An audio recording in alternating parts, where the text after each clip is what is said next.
I think she's fantastic. So when I was 17 years old, I wrote a book of poetry, really bad poetry, that I now hope that nobody will ever read. But true to the delusional ambition of youth, I thought that this was a wonderful book.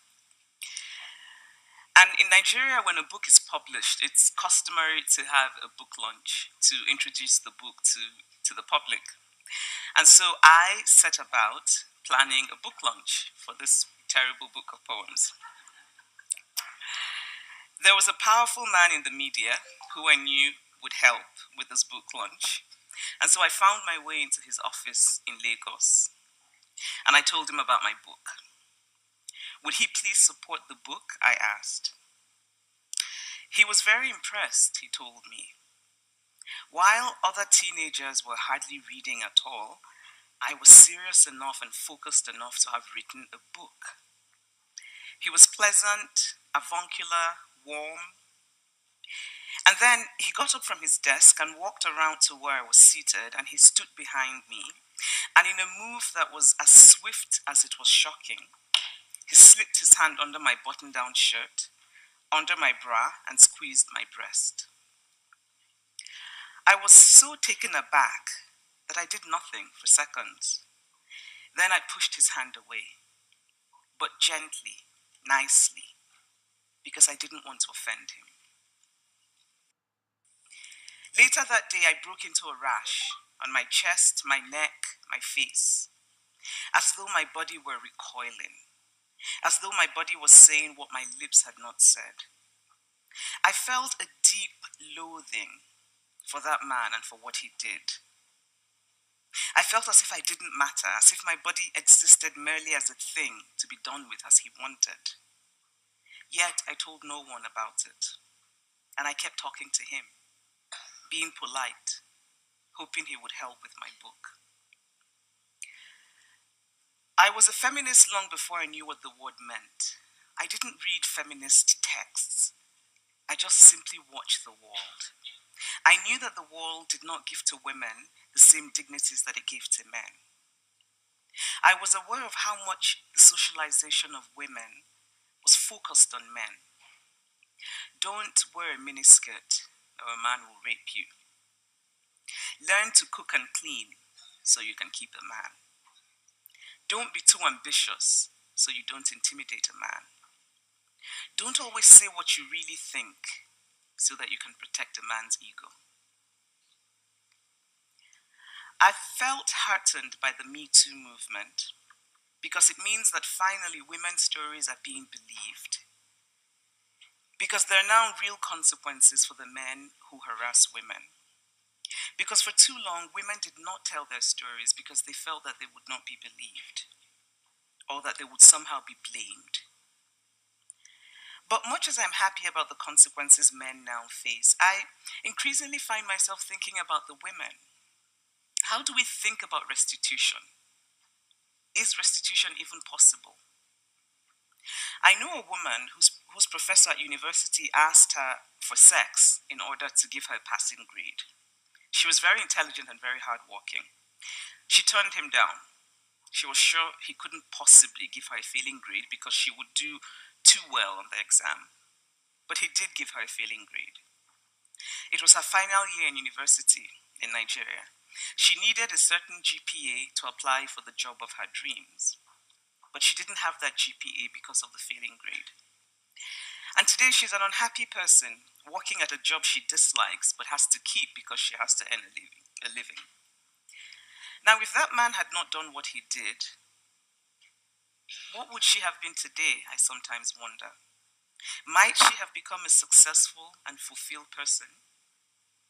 Because of that man's action, because of the injustice that this woman faced, resentment will always be a part of her life story.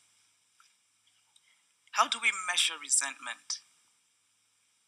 How do we measure the complexity of women's experiences? We are, after all, human beings. We are not a collection of logical bones and flesh. We are emotional beings. Our motivations are not always easily measurable or easily quantifiable. And so, For me, it is the story, the narrative, that can begin to reach these subtler and necessary parts of women's experiences. We should change laws that diminish women, but changing mindsets is as important. We should enact policy that supports women, but changing cultural attitudes is even more important. Why didn't I speak up right away about that man in Lagos? Why haven't I spoken about it until today? It is infuriating to me to hear men and some women who respond to a woman's story of her harassment with the question, why is she coming out now? Or the question, why didn't she report it right away? Why didn't she do something earlier? And maybe it makes logical sense, a kind of logical, bloodless sense that is completely lacking in context, to immediately report an episode of harassment. But of course, the reality of lived experience is very different. While I've been very happy, if happy is a word that one can use about the Me Too movement, about Me Too, I've also felt concerned about the way it's been covered in the media and by the abstract language often used in the media. So in the US, I would read the news and think, what does sexual misconduct mean exactly? I wanted the story. I wanted the detail. Because it is storytelling that creates context. It is the story that provides the kind of detail that can educate people. And it seems to me that we all need some education on the subject of sexual harassment. It is the story that makes it difficult to silence women. It is storytelling with all of its nuance and all of its complexity that can make clear the difference between sexual harassment and what isn't sexual harassment. That can make clear that when sexual harassment happens, it is much more about power than it is about sex. And I think it is storytelling that can make clear that women know the difference between what is consensual and what is not. I was also troubled by how much of the media coverage of women was done in ways that aligned with the traditional ideas of how a woman should be. Women crying, women helpless. Yes, of course, there were women who were crying and helpless, but there were also women who were filled with a cold rage. But the media coverage didn't show that. I felt that it risked infantilizing women, and that it aligned with that idea that for a woman to be deserving of sympathy in a subject like sexual harassment, she has to be as non-threatening as possible. I hope that Me Too will become the beginning of a real revolution, one that will end with women finally being full autonomous human beings in the world. But there is still so much work to do. So it's wonderful to have laws that expect a father to take time off to care for a new child, which I hear happens in the Scandinavian region. But how does society really think of that man who takes a lot of paternity leave? That man who stays home while the woman works? Do we really see it as completely neutral?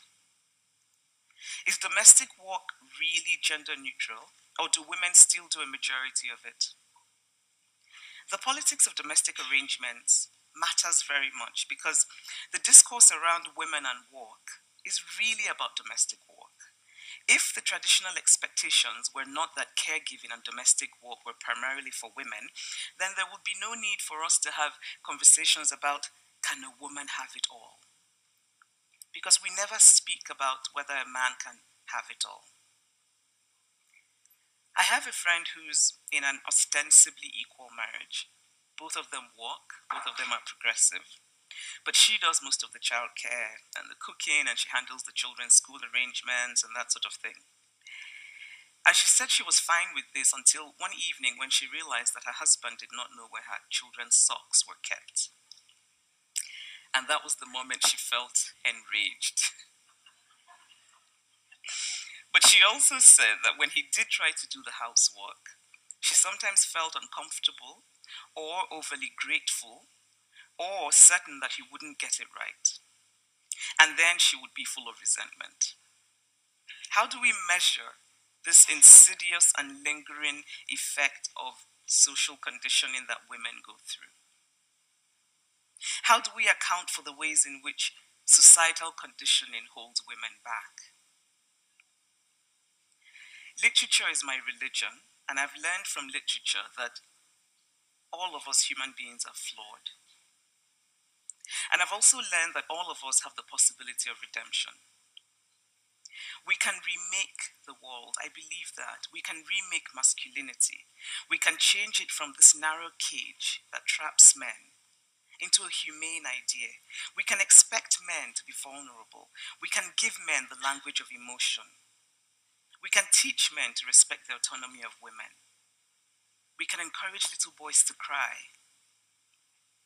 We can create a world where women can be full sexual beings, where slut shaming never happens, where women face no backlash for being bold or for being angry or for being aggressive or for being ambitious.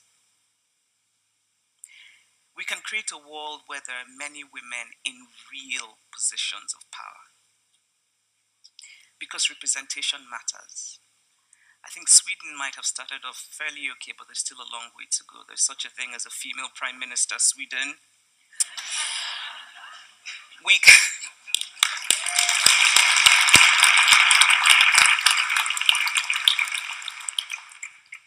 We can make a world where there is no such thing as a pregnancy penalty for a woman who walks.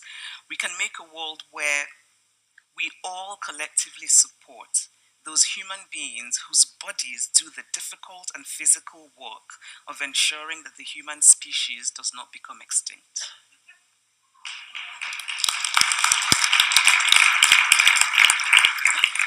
I have a 2.5-year-old daughter, and I really hope that she lives in a world that's better than the world that I live in. Thank you.